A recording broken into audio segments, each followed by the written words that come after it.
Let's swatch this bottle of Revlon Frosted Pineapple Yum Yum nail polish from the 1959 Bon Bon collection, which released for the holidays. In the summer of 1960, they changed up the ad imagery, so this collection sold for a couple years. This large bottle would have been used in salons to refill the counter bottles that had the elongated wands, which were pictured in the ads.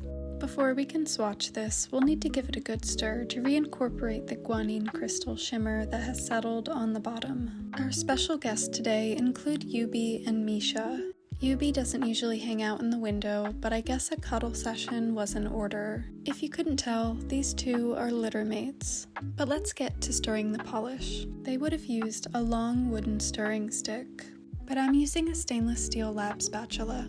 The polish is in the original consistency, so I won't even need to use thinner. The rest of the stirring is pretty self-explanatory, so I'll just get chatty. I mentioned in a recent video that I'm in need of a kitchen renovation, and today I've just been daydreaming about it.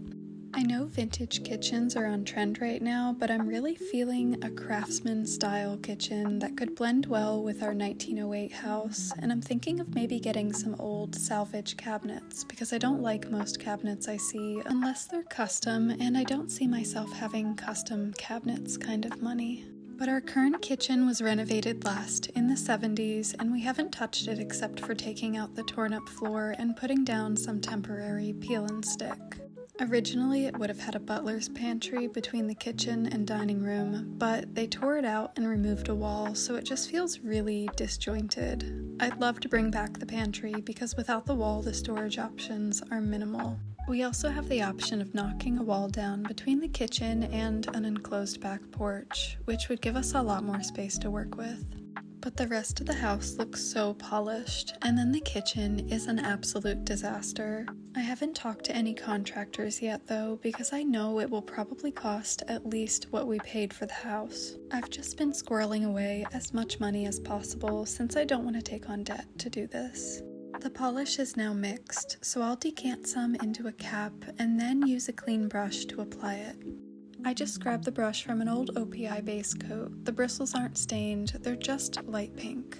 And we're gonna do 3 coats today since that's what the bottle recommends. I'm liking that this is a nice frosty yellow. I was worried that it would seem like a gold. I saved this for summer swatching, but it really does look like a good Easter shade. I'm getting so excited to start pulling out some good fall colors soon. I try not to be bound by the seasons, but I can't help it. Before the big reveal, we need to sit with this cute moment. But here's the final look. I usually don't like yellow on me, but this one is really cute. I'd love to know your thoughts on this shade in the comments below, or if you have any kitchen ideas or advice, I'll be glad to hear it.